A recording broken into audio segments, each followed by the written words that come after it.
নমস্কার বন্ধুরা, আমি ঈশা। আজকে নিয়ে চলে এসেছি আপনাদের কাছে আবার নতুন একটি রেসিপি, ফুলকপির একটি সুস্বাদু রেসিপি, যেটি একবার খেলে মুখে লেগে থাকবে।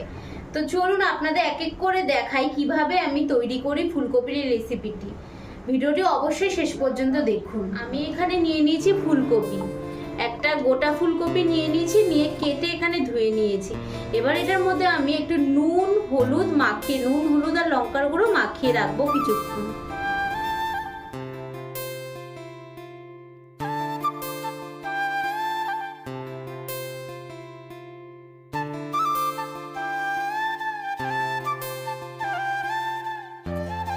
এখানে আমি ফুলকপিটা মাখিয়ে রেখে দিয়েছি। এবার আমি গ্যাসটাকে অন করে নেব।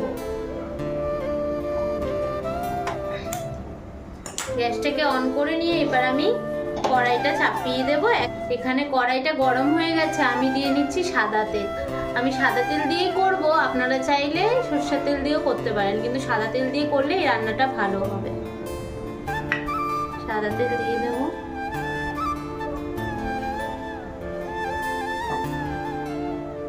হলুদ নুন লঙ্কার গুঁড়ো মাখিয়ে রেখেছিলাম ফুলকপিটার মধ্যে। এই ফুলকপিটা এবার আমি তেলে ভেজে ফেলবো। খুব বেশি ভাজবো না, হালকা করেই ভাজবো।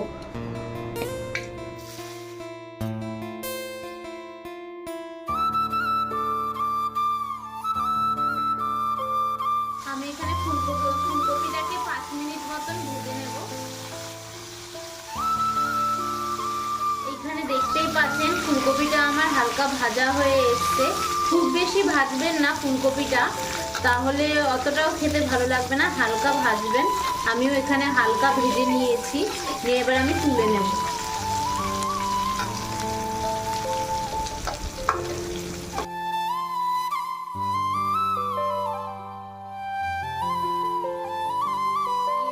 হিং, নিরামিষ রান্নায় হিং দিলে খেতে খুব ভালো লাগে, স্বাদটা একটু বেড়ে যায়। ওই জন্য আমি সবার ফার্স্ট এখানে দেব হিং।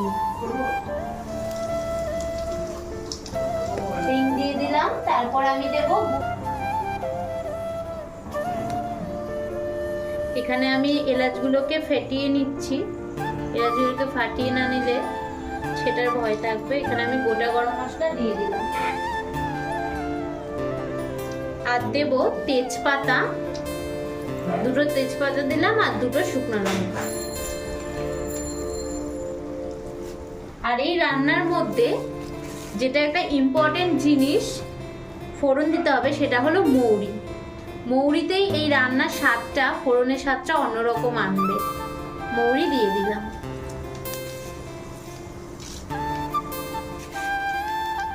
ফোড়নগুলো আমার এখানে ভাজা হয়ে গেছে। এবার আমি এটার মধ্যে দিয়ে দেব আদা আর লঙ্কা, কাঁচা লঙ্কা বাটা। এখানে আমি আদা আর কাঁচা লঙ্কা বেটে নিয়েছি। এই আদা আর কাঁচা লঙ্কা বাটাটা আমি দিয়ে দেব। ভালো করে মশলাটা কষিয়ে নেব।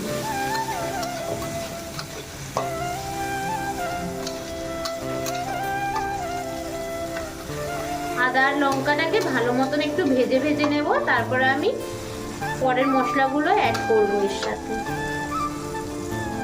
এখানে আদা আর লঙ্কাটা পুরোপুরি ভাজা ভাজা হয়ে গেছে। এবার এটার মধ্যে আমি দিয়ে দেব টমেটো বাটা। এখানে আমি অ্যাড করব টমেটো বাটা।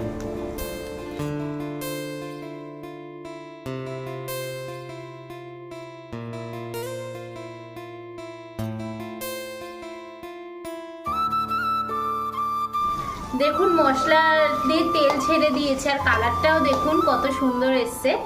এবার আমি এর মধ্যে অ্যাড করব কাজু বাটা।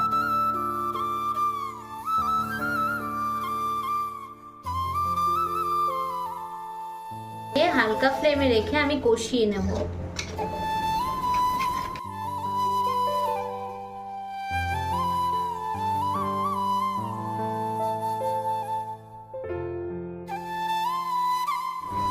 অবশ্যই একটা কথা মনে রাখবেন, যখন কাজু বাটাটা দেবেন তারপরে কিন্তু গ্যাসের আঁচটা আপনাদেরকে কমিয়েই রাখতে হবে, বাড়ালে চলবে না। কারণ এই রান্নার মেন হলো রান্নার প্রসেসটা। আপনি যতটা প্রসেস ফলো করবেন সেরকমই রান্নাটা আপনার ভালো হবে। দেখুন আমি আস্তে করে দিয়ে কষাচ্ছি, কত সুন্দর কালার একটা এসছে।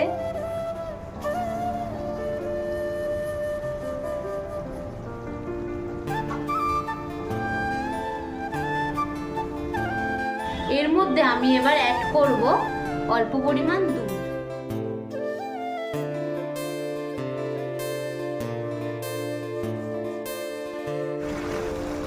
এবার আমি এই ভেজে রাখা ফুলকপিটা এটার মধ্যে দিয়ে কিছুক্ষণ আরেকটু ভালো করে কষিয়ে নেব।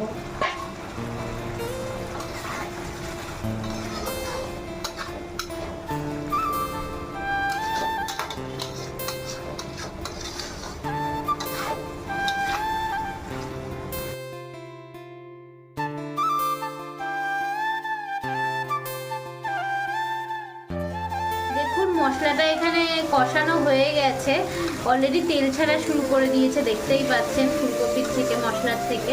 এইবার আমি এটার মধ্যে অ্যাড করব জল, খুব বেশি পরিমাণ না, কারণ এই রান্নাটা অনেকটা মাখা মাখা হয়, অল্প আর কি। তো এইটার মধ্যে আমি এখন অ্যাড করব পরিমাণ মতন জল।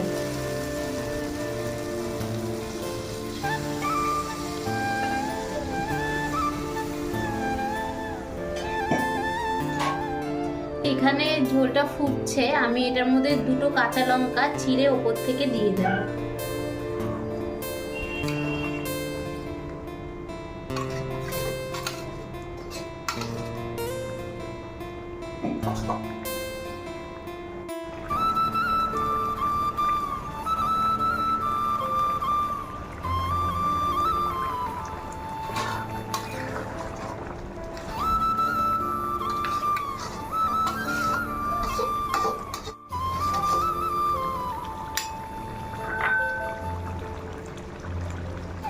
তৈরি ফুলকপির সুস্বাদু সেই ডিশটি, ফুলকপির মহারানী।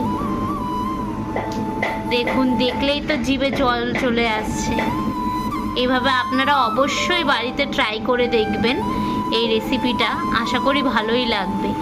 আর এই ধরনেরই আরও নতুন নতুন রেসিপি পেতে হলে আমার চ্যানেলটিকে অবশ্যই সাবস্ক্রাইব করে রাখবেন। আর ভিডিওটি যদি ফেসবুক থেকে দেখে থাকেন তাহলে ফেসবুক পেজটিকে অবশ্যই ফলো করে নেবেন। আর লাইক কমেন্টস করে অবশ্যই জানাবেন যে ভিডিওটা কেমন লাগলো। আর নেক্সট কি রেসিপি দেখতে চান সেটিও আমাকে জানাতে ভুলবেন না। তো আজকের মতন এতটুকুই।